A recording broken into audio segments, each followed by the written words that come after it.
शिवसेना आमदार अपात्रता प्रकरणामध्ये विधानसभा अध्यक्षांनी नुकताच निकाल दिला आणि त्यामध्ये त्यांनी शिवसेना ही मुख्यमंत्री एकनाथ शिंदे यांचीच आहे असा निकाल दिलेला आहे। त्यानंतर आता ठाकरे गटाचे नेते अनिल परब आपल्यासोबत जोडले गेलेले आहेत। अनिल परब, स्वागत तुमचं TV9 मध्ये। अनिल परब, आतापर्यंत या सगळ्या निकालाचं विश्लेषण, या सगळ्या निकालाचा अभ्यास तुम्ही केलेला असणारच। या सगळ्यामध्ये महत्त्वाचा ठरलेला आहे ती म्हणजे तुमची घटना, पक्षाची घटना। विधानसभा अध्यक्षांनी हा निकाल देताना घटना लक्षात घेतलेली आहे, विधिमंडळामधला बहुमत लक्षात घेतलेला आहे। यामध्ये 1999 ची घटना त्यांनी मान्य केली, मात्र 2018 ची घटना दुरुस्ती मात्र त्यांनी मान्य केली नाही। त्यामुळे तांत्रिक बाबींवर पक्ष एकनाथ शिंदे यांच्याकडे गेला।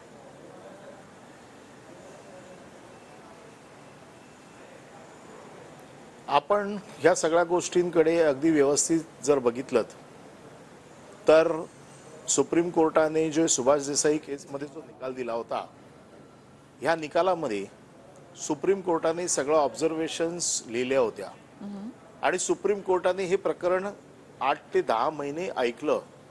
सविस्तरपणे ह्या सगळ्या बाबतीवरती सुप्रीम कोर्टामध्ये मुद्दे मांडले गेले, विरोधी पक्षाकडनं मांडले गेले, म्हणजे दोन्ही बाजूने मांडले गेले आणि ह्या दोन्ही बाजूचं म्हणणं ऐकल्याच्या नंतर सुप्रीम कोर्टाने गाईडलाईन टाकून हा निकाल खाली पाठवला, याचं इम्प्लिमेंटेशन करण्यासाठी, याची समरी इन्क्वायरी करण्यासाठी पाठवला। आणि ज्यावेळेला समरी इन्क्वायरी होते त्यावेळेला समरी इन्क्वायरीमध्ये कुठले मुद्दे ग्राह्य धरायचे, कुठले नाही धरायचे, याच्या बाबतीतली गाईडलाईन सुप्रीम कोर्टाने दिली होती, एक चौकट आखून दिली होती। या चौकटीचे व्हीप कोण हे सुप्रीम कोर्टाने नक्की केलं होतं। या चौकटीत पक्षाचा अधिकृत नेता कोण हे मान्य केलं होतं। पक्षाने जे एकनाथ शिंदे गटनेते हे अमान्य केले होते। भरत गोगावले व्हीप म्हणून बेकायदेशीर आहे हे मान्य केलं होतं। पक्ष कुठला हे ठरवताना पक्षाची घटना, पक्षाचं स्ट्रक्चर, पक्षाचं बाकीच्या अशा सगळ्या गोष्टी लागतात पक्षाला, या सगळ्याची चौकशी करून पक्ष कोणाचा हे ठरवण्याची जबाबदारी अध्यक्षांवर दिली होती। हे करताना ज्या दिवशी पक्ष फुटला त्या दिवशी पक्षाची परिस्थिती काय होती, त्यावेळेला पक्षाचा अध्यक्ष कोण होतं, त्यावेळेला अध्यक्षांचे अधिकार काय होते, त्यावेळेला अध्यक्षांना दिलेले अधिकार कोणते होते, ह्या सगळ्या गोष्टी विचारात घेतल्या पाहिजे होत्या। परंतु नार्वेकरांनी काय केलं, जे इलेक्शन कमिशनचं जजमेंट होतं हे जजमेंट त्यांनी तसंच्या तसं काल वाचून दाखवलं। आता इलेक्शन कमिशनच्या जजमेंटमध्ये काय म्हटलं होतं, सुप्रीम कोर्टाने एका बाजूने म्हटलंय की स्प्लिट इज नॉट अलाउड, तुम्हाला 2/3 मेजॉरिटीने मर्ज करावा लागतो पक्ष। इलेक्शन कमिशनने म्हटलं स्प्लिट इज अलाउड, 2 पक्ष केले, एक पक्ष एकनाथ शिंदेला दिला, दुसरा आम्हाला उद्धव बाळासाहेब ठाकरे गट म्हणून दिला।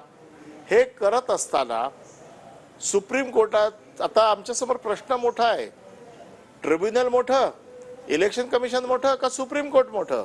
सुप्रीम कोर्टाने सरळ सरळ गाईडलाईन टाकून दिलेल्या असताना नार्वेकरांनी सुप्रीम कोर्टाच्या वरती जाऊन निर्णय दिलेला आहे। तो देताना त्यांनी असं म्हटलेलं आहे की आमच्याकडे 1999 ची घटना आहे, त्याच्या पुढच्या कुठल्या घटना आमच्याकडे नाहीच। मग 2003 ला झाली असेल घटना बदल, प्रत्येक 5 वर्षांनी आम्ही निवडणूक घेतो, प्रातिनिधिक सभा घेतो आणि तुमच्याकडे पाठवतो। 2012 ला बाळासाहेब गेल्याच्या नंतर ज्या वेळेला 2013 ला आमची राष्ट्रीय कार्यकारिणी झाली, त्याच्यात निवडणूक झाली, यावेळेला शिवसेना प्रमुख पद हे गोठवलं गेलं आणि हे गोठवताना शिवसेना पक्ष प्रमुख म्हणून हे नवीन पद एक तयार केलं गेलं आणि जे अधिकार शिवसेना प्रमुखांना होते ते अधिकार तसेच्या तसे हे शिवसेना पक्ष प्रमुखांना दिले गेले।